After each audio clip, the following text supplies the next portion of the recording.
Now, MPs arrested for serious sexual or violent offences could be banned from attending Parliament under new plans approved just yesterday. Well, this comes despite the government put forward a motion that recommended MPs are only barred if they're charged. This was amended to be that if they were arrested before they're charged, the same process begins. So today we're asking, is this the right move? Whether banning MPs from Parliament after arrest and before being charged is an example of being guilty until proven innocent. Well, joining us now to debate this is the author and broadcaster Rebecca Reid, who welcomes the new proposals, and political commentator Russell Quirk, who thinks it's the wrong move.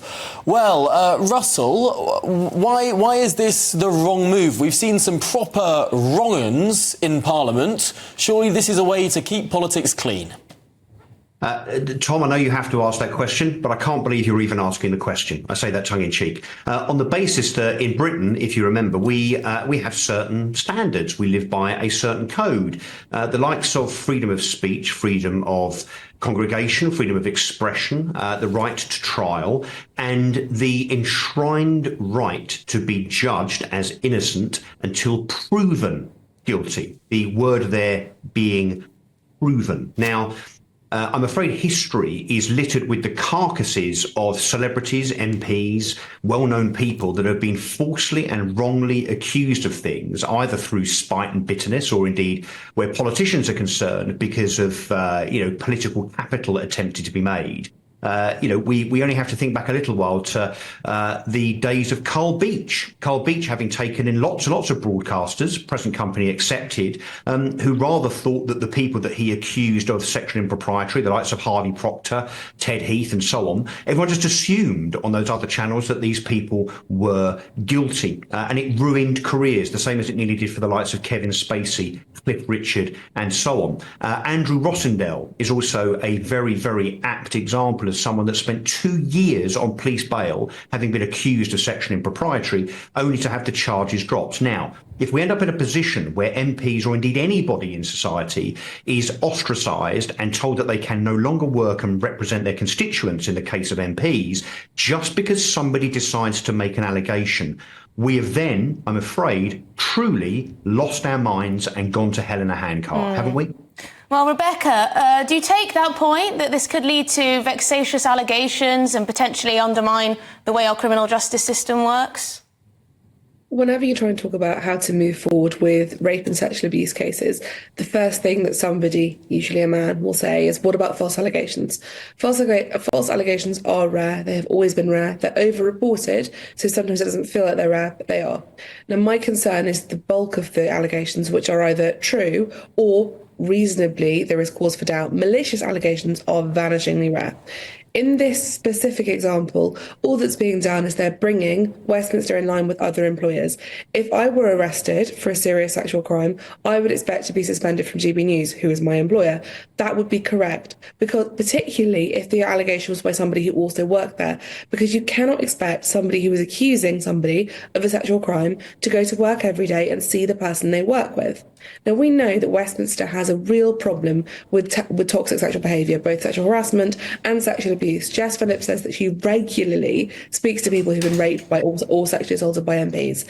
That's not acceptable. If you know people who work in Westminster, which we all do, we will all have heard these horror stories. And I think we all agree that something has to change, because it is more endemic in Westminster than in most other workplaces, and that is horrific, because these are people who are working close to policy making.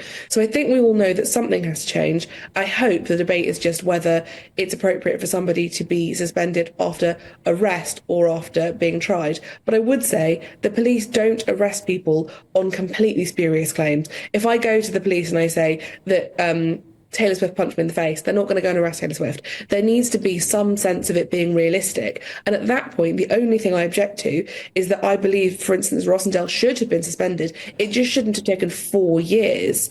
In these cases, the main problem is that it takes way too long to get through the process. And if they streamline the process and they treat it better, people will not be falsely accused, even though that is very unlikely. But if they are falsely accused, that will be quickly dealt with and they can return to their work.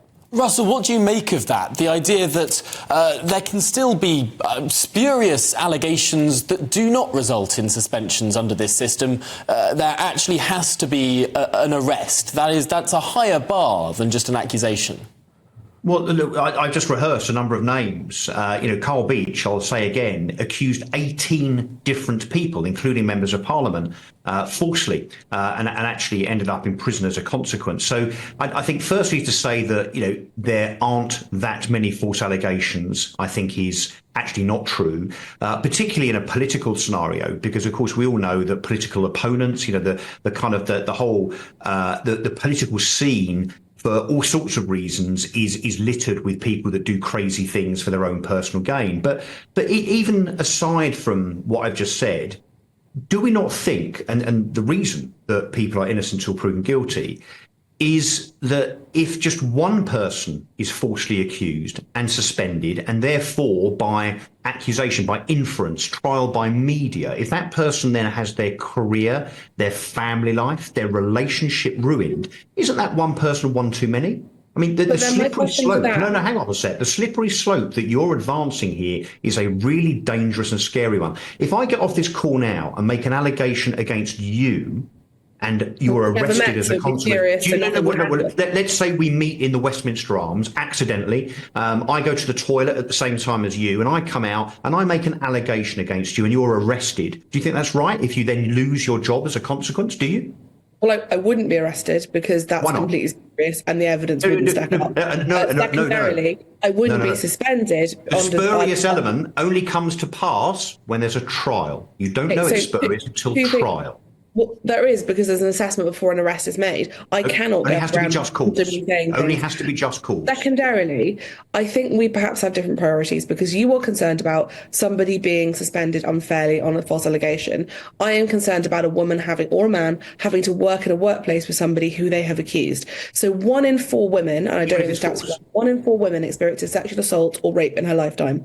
The CPS put false allegations at between 3 and 7%, which means between 93 and 97% of results or allegations are not false. So while I'm dealing in the big numbers, which is people who are telling the truth, and you're dealing in the small, high-profile numbers, which are horrific cases where people absolutely are mistreated. And if people make malicious allegations, that should be dealt with very, very harshly. But the majority of the time, it is not malicious, and people will not report sex crimes if they're going to have to work with the person they're reporting. It's just not possible, and it prevents people from being reported, and it means people keep getting away with sex crimes. Russell, have you got your priorities wrong?